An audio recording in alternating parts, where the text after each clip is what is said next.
having a very brief discussion with Reverend Tina, the Dean of the Trinity Church. Reverend Tina has a passion for this type of work. As she says, it's her pastoral responsibility. And so it's important for us to see how this initiative fits within the context of the Anglicans' reach to the vulnerable populations and others who require assistance and support. Wendy, for us really, this is again an extension of our outreach. We have an understanding, just based on the Church's teaching and our baptismal covenant, that the dignity and worth of every human being should be honored, and that all persons who desire the ministrations of the Church, that they should not be turned back, but they should be granted the gift of being cared for. And so for us, that includes all people. That's not people who fit into our box or believe the same things we believe or look the same ways we look, or have the same amount of privilege and resources that we do. It's really all people. And so any way we can do that, we try to do that. And so we seek to respond by giving food and clothing. We seek to respond by having emotional support. We seek to respond by having the medical clinic that does general medical checks. And so for us, the HIV clinic and the HIV aspect of it is just one other thing that we add to that matrix of ways that we can respond to the needs of God's people where it matters. Because it's always convenient to do the things that are easy. Not so convenient and not so easy to do the things that challenge us theologically, spiritually, and otherwise. And so it's for us really another way to demonstrate our commitment to the wider community and to challenge the Church as well, to say to parishioners, listen, you don't get to receive the sacrament and be prayed for just to be comfortable. But that part of what it requires of us is that we use the faith that we have in ways that matter and make a difference in the lives of God's people every day. So really that's it, and for us an opportunity to have people who have been trained, because that's the other thing, you get trained to do something and then you don't have the opportunities to use the training, and so it also becomes another opportunity to allow those who have been trained as testers and counselors to use and use their skills and engage their practice and become better and better at it as well. So I think it works for everybody all the way around. And this, the Trinity site is just one of three that the Anglican Church is responsible for. The other is in Quebec, which is at Holy Saviour Parish. And again, same principle. That clinic got started years ago, just responding actually to the needs of not only those in the community but elderly persons. So there was a mobile component to that clinic where a bus was donated, and they would go out to the health centers and go out to elderly persons, and to really just another extension of that ministry. And same for the St. Anne's Clinic. So, and the third thing I think that the clinic does is not only an opportunity for responding to a particular need or having a space for people to be able to do what they've been trained to do, but also an opportunity for collaboration, because it's not just us, it's us and the Ministry of Health, it was us and linkages, and that became the importance of collaboration. Has always been part of what the Church does. We've been collaborating around nation building, education, all kinds of things for a very, very long time. So collaborating in this way for us is just a stretch into an area that we have not traditionally been in, but is important because it is the need at this time.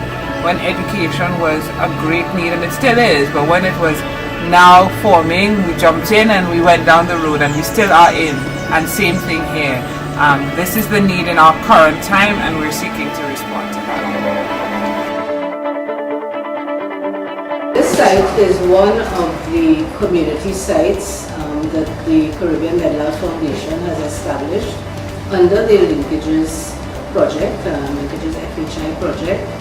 This has grown out of the Anglican Church mission to actually expand access to those in need, not only HIV, for the infected persons, but of course they do this for many other persons, vulnerable persons and persons in need.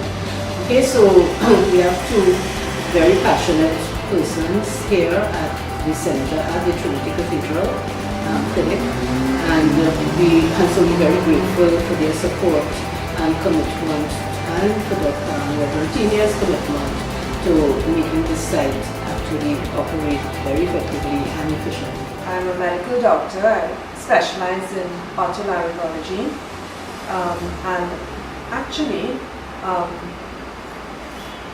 about 20 plus years ago, I was operating on a client. At that time, in those days, otolaryngology, we used to get at least 50% of the first HIV persons because of their head and neck presentations. I was operating on a person who actually was HIV positive.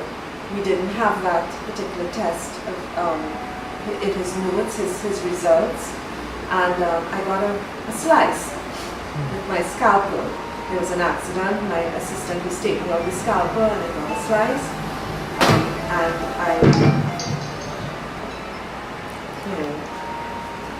it was extremely traumatic. It was in very, very, very many ways, and I went through that experience. I went through the experience of having to get triple therapy when there was really no therapy really available.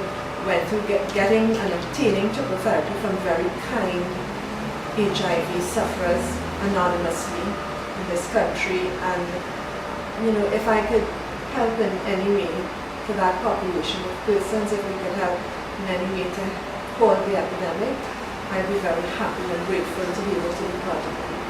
Okay, well, this particular clinic has been here for probably more than 30 years. It originally started with Dr. Alan Patrick, deceased, and is really as an outreach to members of the church and anybody else in the city who needed some access to basic medical care. In Trinidad and Tobago, as we all know, we have public health systems, and for some persons it's not easily accessible for various reasons. And I see myself here in this clinic really as just filling a gap for those persons who may not, do not want to go to the healthcare system. We do encourage people to go to the healthcare system, but we tell them they can go to both, and we try to complement each other. Why do I do this? Well, this is something that really is helpful to me as a person. Just giving does something to you, and I'm very grateful for the opportunity to do this. We have a number of people who just want counseling, just want somebody to talk to. When Reverend Shelley spoke to us about outreach to persons for HIV screening and so on, and especially to marginalized populations, that spoke to me. I think it spoke to a number of people, because at some point in time, and I think most people's lives, you do feel as if maybe you're the underdog, you're the one there. You do have low points in your life, and for some people that happens every day, 24/7. And I feel that if we could make a difference to even one out of however many, it's good. It's a good thing, and I would like to be part of that help and that solution. That's how I feel. Okay, I'm Hargreaves, retired district health visitor, county health visitor. Most of my working period was at the Queen's Park Counseling Center and Clinic. We actually started the work preparing for HIV in the days when HIV wasn't known to people. They had other names for the diseases, slim disease and so forth. Different parts of the world, you had the discovering HTLV3 as the third retrovirus. then confusion and tralala to HIV. So we've been there, let's say, before HIV, setting up AIDS hotline and things like that. It's just a continuation, seeing that the need is still there for support for all people, right? It's not just about HIV, but it's about helping people to deal with issues, and in some cases, yes, you have the fear of HIV, the whole issue around disease, transmission, and so forth. And I think, well, I might be suitably suited for this role to continue, because we collectively have a lot of experience in HIV counseling and the needs out there. So here we are. This whole program has lots of potential. So we can do the best we can with God's help. We will just from here just give you a little tour around the site so that you get a sense of how the site is set up to provide services. Reception room that we've had for many years. It has been really spruced up. We're very grateful for linkages for assisting us to help to make it a little more acceptable. And I think people are much more comfortable now. So we are hoping that it will increase the use of this space.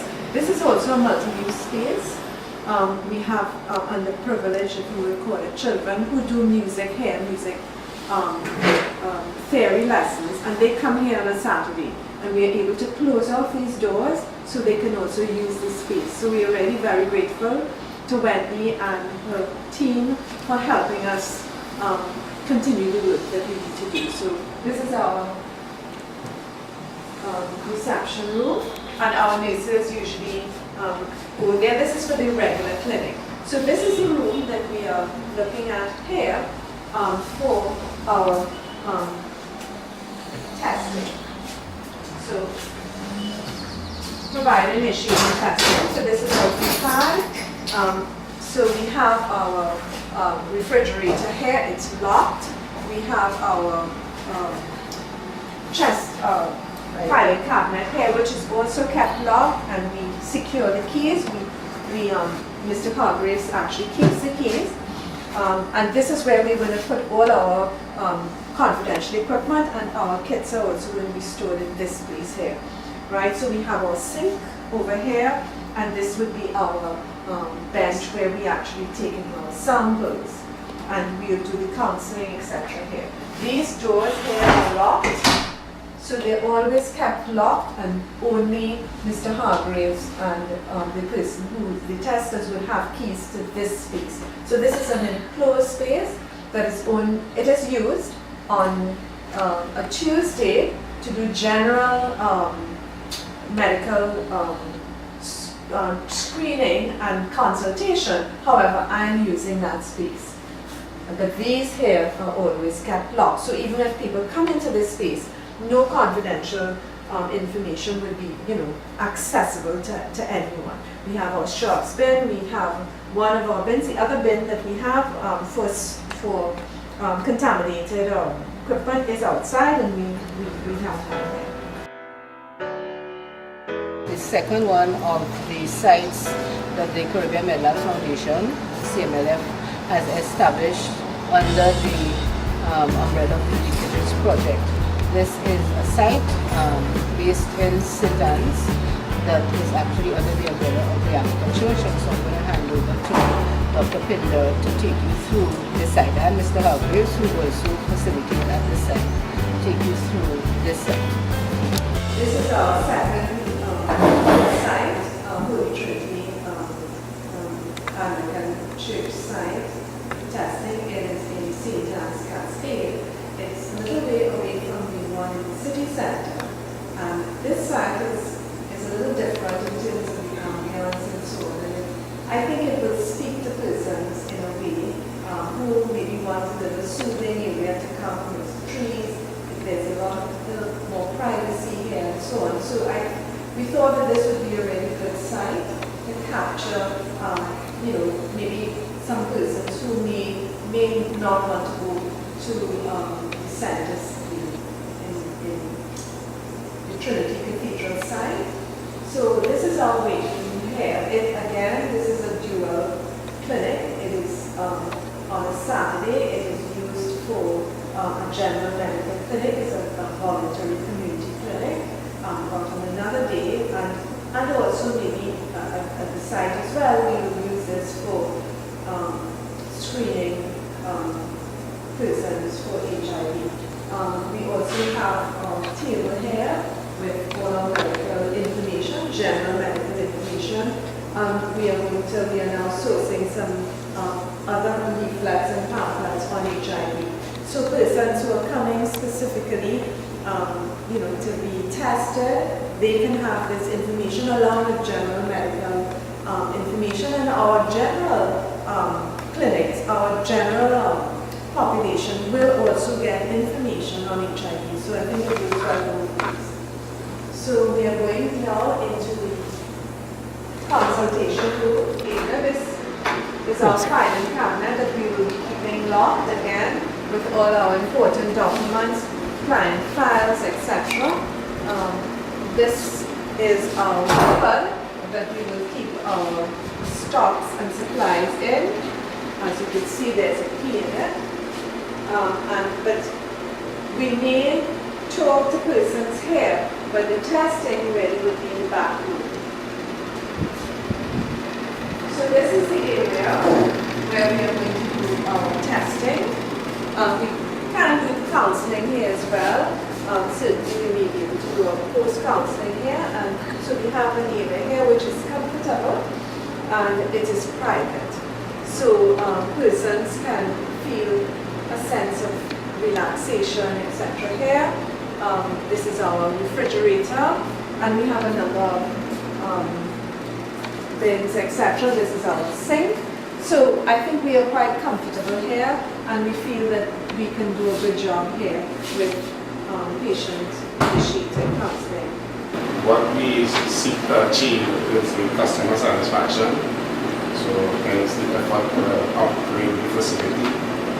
In addition to the confidentiality issues and so forth, so that the advertisement from the customer, the clients who we serve, will assist in keeping the program alive.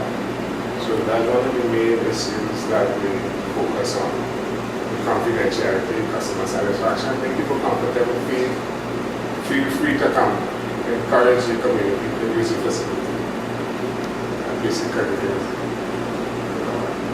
So far we have seen two of the sites that actually form the network of sites, and this is how we conceptualize the setting up of this network, that in fact the persons who belong to the various sites, and certainly will visit 3 more sites, actually work together to leverage both the competencies and the resources that the sites have in order to bring greater access to HIV testing and syphilis testing, hopefully at some future period, to all of the sites. Okay? So it's really important that we view these sites together as a combined network, working effectively together to bring persons who are infected to treatment and care. So here we are in the east of Trinidad. We have just come from the north. Those are the Trinity sites at Port of Spain and the Stat site in St. Anne's, both under the umbrella of the Anglican Church. So those are 2 very important sites. We have now traveled to the east, where we have 3 sites that have been set up by CMLF or supported under the Linkages project. Very happy to be here at Roots. So I'm going to turn over to Philbert to give you some idea of what happens within the Roots site. Roots is a grassroots community-based organization, and what we do, we try to assist the community in taking charge of a lot of the mental health issues. So we work in HIV/AIDS, mental health, gender-based violence, and so at Roots as well, we also have a treatment center, and the treatment center we use to facilitate members of the key populations who may need a safe space to interact, and they can get some counseling so as well. We also have a testing site that's also attached to the site. Hopefully will be registered in the not too distant future. We do have some, should I say, we do some testing at some nice part. We'll be having testing this week as well, supervised testing, I wanted to say. Hopefully we'll have testing every week once we get the site up and running and certified. This is the testing area.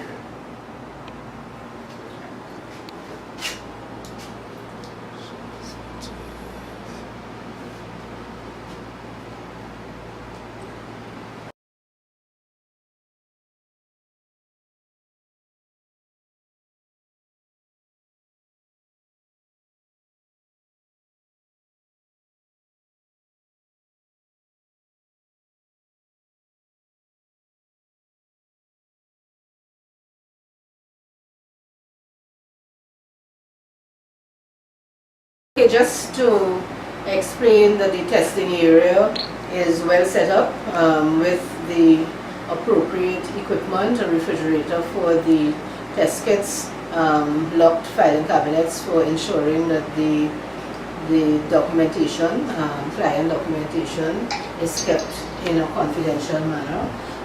Cupboards that are locked to keep supplies and of course the room has the displayed job aids to ensure that these are always in the mind of the testers, the issues, requirements for safety, the requirements for testing, etc. And of course the site carries condoms, etc. that are dispensed to clients who come in. The site, this particular site is private, offers privacy and enforces confidentiality of information provided by the client. I'm going to pass you over to Dolores, who will explain a little bit more about how the site operates. Good afternoon, my name is Dolores Robinson, otherwise known as Del. I am the Executive Director for Roots Trinidad and Tobago. That's grassroots organizations operating together in sisterhood. Here at Roots we have a drop-in center. As you enter the building to the right would be the drop-in center. We also have a testing site where we do testing at least twice per week, HIV testing that is. We cater for our key populations, that is MSM, men who have sex with men, transgender, substance users. We are the implementing, or maybe I should say one of the implementing NGO for the linkages program. We have here at Roots cadre of outreach workers and health educators who work out of this office, and they are the ones who we depend on to go into the trenches, the highways and the byways and get the clients so we can test them. Apart from here as a testing site, we also use the public testing facilities, so it's not just Roots here, but we use other facilities. Here at Roots, we do the HIV testing. We have a drop-in center. We do one-on-one face-to-face counseling. We also have a transition home that caters for key population. We are hoping to put something in place where we can open a transition home again, short period, for people who are affected by mental health issues, because that is also one of our core area. And we are hoping that will sustain the organization beyond the linkages program. I am Leanne Wendy Hines Alexis, a member of the Holy Savior Anglican Church. I am an RN by profession. On a Friday, we as members of the Nurses Fellowship, we run a clinic, an outreach clinic, and we were asked to get involved, to assist with the Linkages project as part of our outreach, to be liaison for an HIV clinic. Initially, we were a little bit concerned. We didn't understand exactly what it meant, but having had conversation with Ms. Wendy Piggott of the Caribbean Med Labs Foundation, it was clear to us that as a church whose mission is to make disciples, we understood clearly what our role should be in this venture. And so we decided to say yes. And in saying yes, it meant finding a space within the church and getting buy-in of the whole congregation, because as we know, HIV/AIDS is still very much a taboo topic. And so the only space really and truly available was the upstairs of the church hall, which right now is a multifunction room. We use it for our Sunday school, we have altar classes on some afternoons, we have exercise classes during the week. And so it was, okay, this is the space that we have available, how are we going to share this space? And so we were able to create this space. In creating this space, it meant that we had to ensure that there was privacy, that we created a private space, that we created that the space was safe, because at the end of the day, like I said, it is a multifunction space. We have young people coming up here, with young children and other adults coming up to use this space.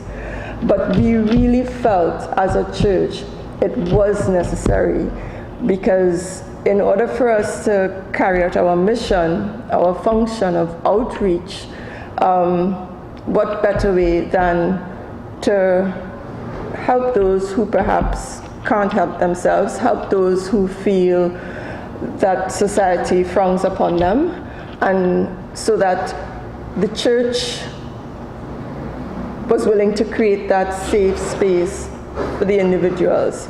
Our understanding is that the reason why the CURAP site was selected was because of the prevalence of a fairly large population of persons who are engaged in as sex workers, and we also have a large population of men who have sex with other men in the community, and we are aware that it is not easy for somebody to walk in off the street and just go say, I want to be tested, because why? That whole stigma.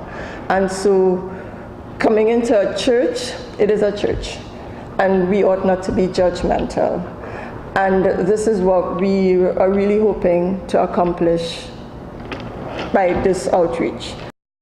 The room upstairs is a multifunction room. Usually the entire space would be used for altar classes. Part of it would be Sunday school, and they would have occasional exercise activities. So what we did, we screened off a portion which will continue to be screened. So at no point would this space be accessible to the others who use the room.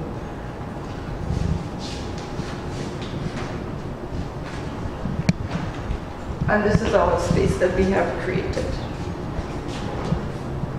So the intention is that persons waiting to be seen would use the outer area as a seating area, and once they come in here, the screens would be closed. Once the air conditioning unit is up and running, it does create a bit of privacy, because the AC unit is quite loud. And this is our space. we've got the filing cabinet sort of here. This would be the space that is used for the counselor and the client. This would be our testing site. We've got our refrigerator, which is locked all of the time. Then this is our sink area. Again, everything is well labeled and the space is secured. We've got the signage up.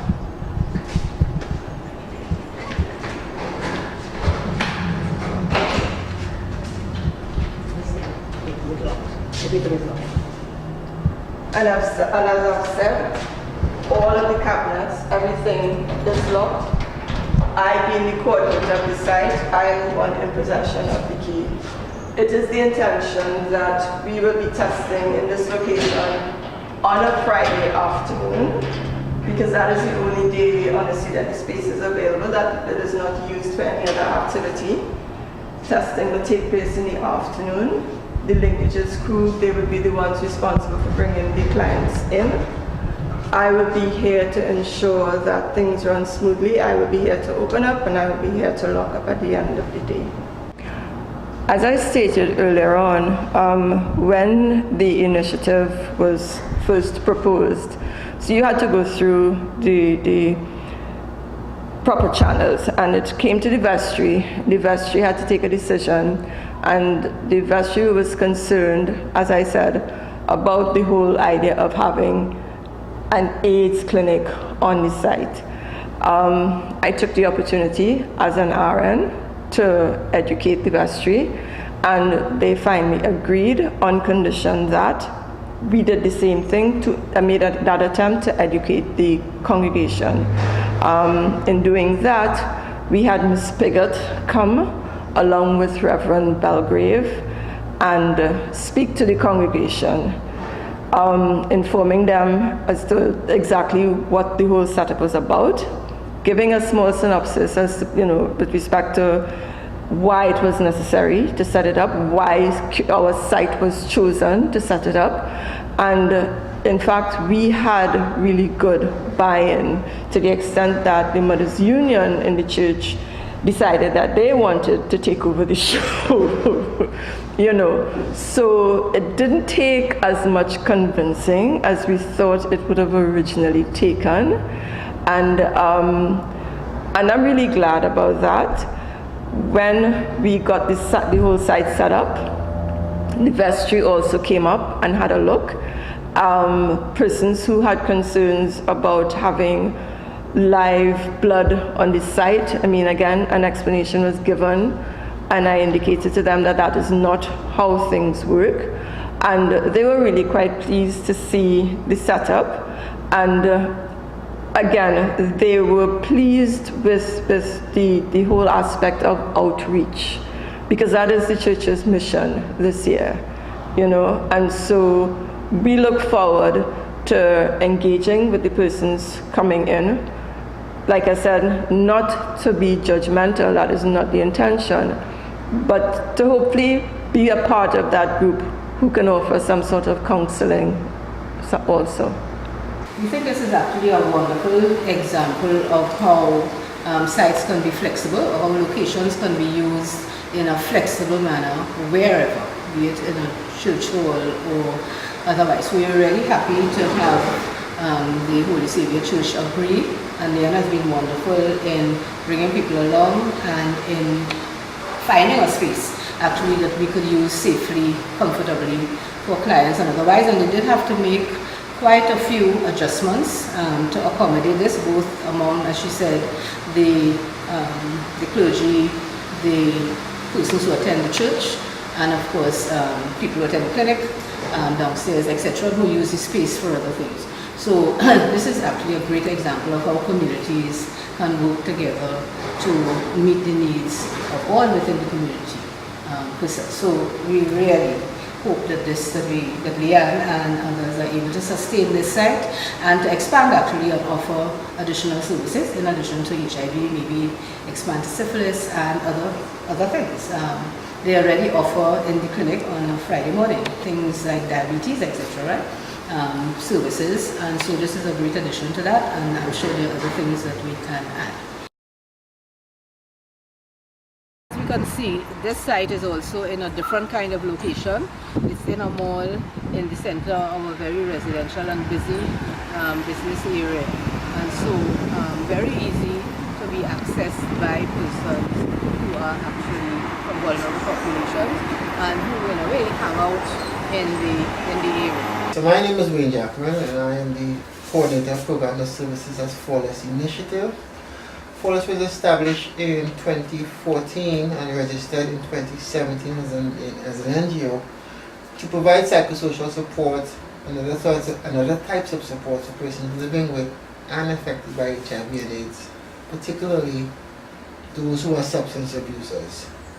Because that particular population is highly stigmatized due to their secretive ways of doing stuff, we find that the access to testing and other health services has been limited to them. They have a lot of problems accessing services, particularly HIV testing and other types of services. So we created this testing site to accommodate persons of that particular population with the hope that we can probably get those who become positive into treatment, care and support, and probably give them some psychosocial support along the way and refer them to rehabs to deal with their comorbid conditions.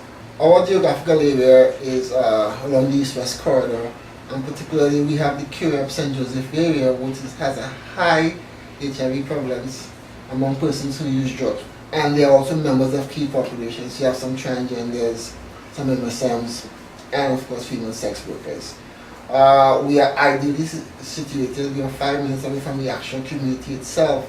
So persons requiring testing do not have a problem in that, and we do outreach as well. So we go into the community and provide them with sexually reproductive information and offer testing.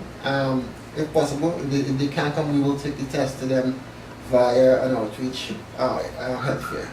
So I have actually been doing this type of work for the past 15 years. I'm a certified social worker, but I'm also a health care navigator, which simply means that I go into communities and connect with members of those communities who require HIV testing or who was lost to follow. They became positive, never went for treatment, and I actually hold their hand along the whole continuum from attending treatment all the way to becoming virally suppressed. It's a tedious task because you have a lot of people who are still highly stigmatized against themselves. So internal stigmas are probably persons who are lost to follow. They tend not to want to go into public spaces.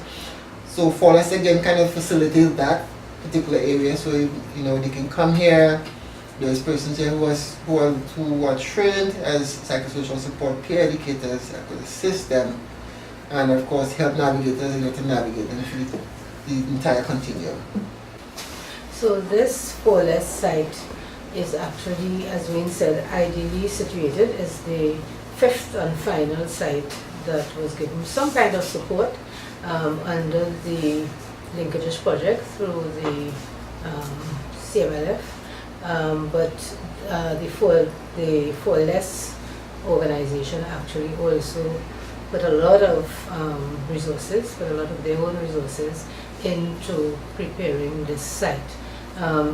We will continue. All 5 sites, as I previously said, actually we envisage that these sites will form a network leveraging both the competencies and the resources available at all of the sites, and will begin to form a solid foundation for NGOs who offer this kind of support service and access to key populations.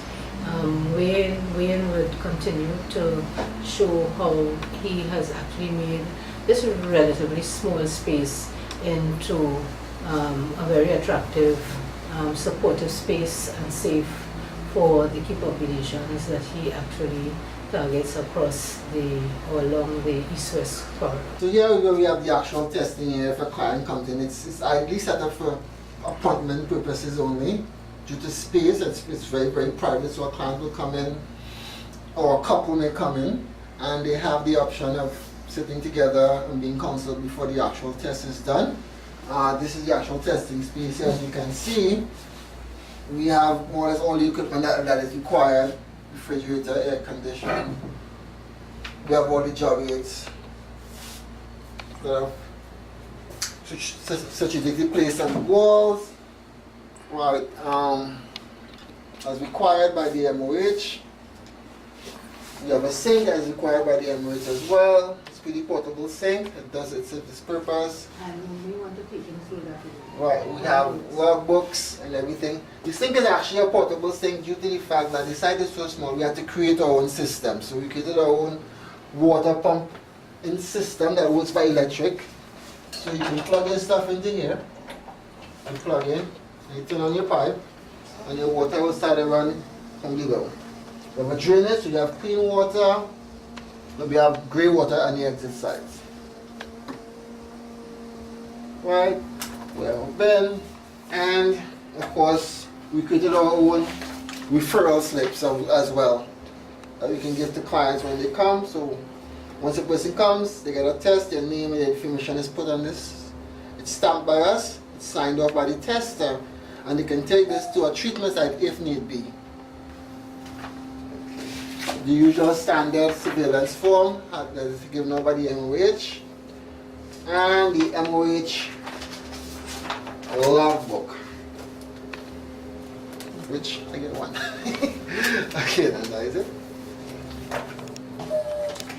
So of course, for privacy purposes and security purposes, all the drawers and the cabinets are locked so we can store clients' files in a safe and secure environment. Even the covers here, that will be storing stuff like kits and handsets and stuff like that, to be easily locked.